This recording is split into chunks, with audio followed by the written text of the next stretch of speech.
Hello, ഞങ്ങളിപ്പോൾ ഏലപ്പിടിയിലേക്കുള്ള യാത്രയിലാണ്. വീട്ടിൽ ചുമ്മാ ഇരുന്നപ്പോൾ ഒരു സംഭവം കാണാന്ന് പറഞ്ഞ ചേട്ടയെ വിളിച്ചോണ്ട് വന്നതാണ് കേട്ടോ. വലിയ ആവേശത്തിൽ വന്നെങ്കിലും കുന്നെന്ന് പറഞ്ഞാൽ ഒരു ഒന്നൊന്നര കുന്നായിരുന്നു കേട്ടോ.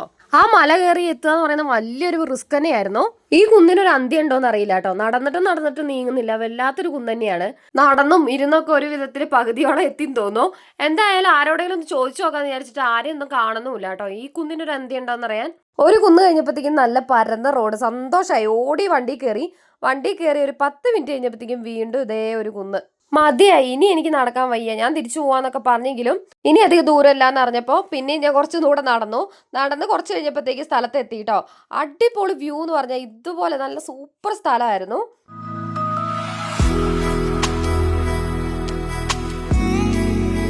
അപ്പൊ ഈ മലയുടെ ഏറ്റവും ടോപ്പിൽ എത്തിയിട്ടുണ്ട് കേട്ടോ.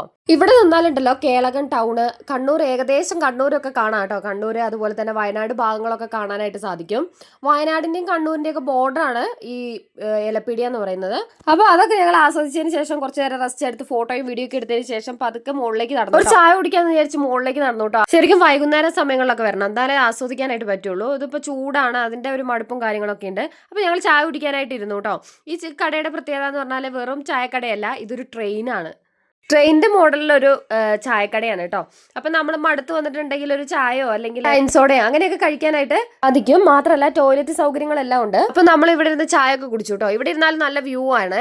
ഈ ഏരിയയിൽ ഏറ്റവും കൂടുതൽ കാണപ്പെടുന്ന കശുമാവ് അതുപോലെ തന്നെ കറുവാത്തോട്ടങ്ങളൊക്കെയാണ്. റോനൂസും പോപ്പിയും കൂടെ ലൈം സോഡയും അതുപോലെ തന്നെ അരിയുണ്ടയൊക്കെ കഴിച്ചോണ്ടിരിക്കുവാണ്. ഫോട്ടോഷൂട്ടിനൊക്കെ അടിപൊളി സ്ഥലമാണ്. ഏലപ്പീടിയ എന്ന് പേര് വരാൻ കാരണം വയനാട്ടിൽ നിന്ന് ഏലം കൊണ്ടുവന്ന് വിറ്റിരുന്ന സ്ഥലമായിരുന്നു. അതുകൊണ്ട് തന്നെയാണ് ഇത് ഏലപ്പീടിയ എന്നറിയപ്പെടാനായിട്ട് കാരണമായത്. ഇവിടെ ജൂൺ ജൂലൈ മാസങ്ങളിൽ കട്ട മഞ്ഞും അതുപോലെ തന്നെ നല്ല മഴയാണ്. നവംബർ ഡിസംബർ ആ സമയങ്ങളിലൊക്കെ വരുമ്പോൾ മഞ്ഞിന്റെ കാഠിന്യമൊക്കെ കുറഞ്ഞ് നല്ല നമുക്ക് ആ സ്ഥലത്തിന്റെ ഭംഗിയൊക്കെ ആസ്വദിക്കാൻ പറ്റുന്ന ആ ഒരു സമയം എന്ന് പറയുന്നത് നവംബർ ഡിസംബർ ആ സമയം തന്നെയാണ്. പിന്നെ ഇവിടെ റിസോർട്ട് ഉണ്ട്, അതുപോലെ തന്നെ ഹിറ്റാച്ചി കുന്ന് എന്ന് പറയുന്ന ഒരു സ്ഥലമുണ്ട്. അവിടേക്ക് നമ്മൾ പോയില്ല. എന്തായാലും അങ്ങനെ ഒരു സ്ഥലം കൂടെ ഉണ്ട്, നല്ല വ്യൂ ആണ്. ഏലപ്പീടിയിലേക്ക് വന്നു ചേരാനായിട്ട് പല വഴികളുണ്ട് കേട്ടോ. വയനാട് വഴിയും അതുപോലെ തന്നെ കേളകം വഴി, അത് പിന്നെ പൂളക്കുറ്റി, കോളയാട്, നെടുമ്പോയി. ഇപ്പം നമ്മൾ വന്നിറങ്ങുന്നത് നെടുമ്പോയിയാണ്. കേളകത്തുനിന്ന് നേരെ കയറിയത് വെള്ളൂന്നി റോട്ടിൽ, അതുവഴി നമ്മൾ ഏലപ്പീടി വന്നു. പിന്നെ താഴേക്ക് ഒരു ഇറക്കം, കുത്തനെയുള്ള ഇറക്കമായതുകൊണ്ട് റിസ്ക് ആണ്. അതുകൊണ്ട് നമ്മൾ നേരെ നെടുമ്പോയി വഴിയിലെ ആ റൂട്ടിലേക്ക് വന്നിറങ്ങി.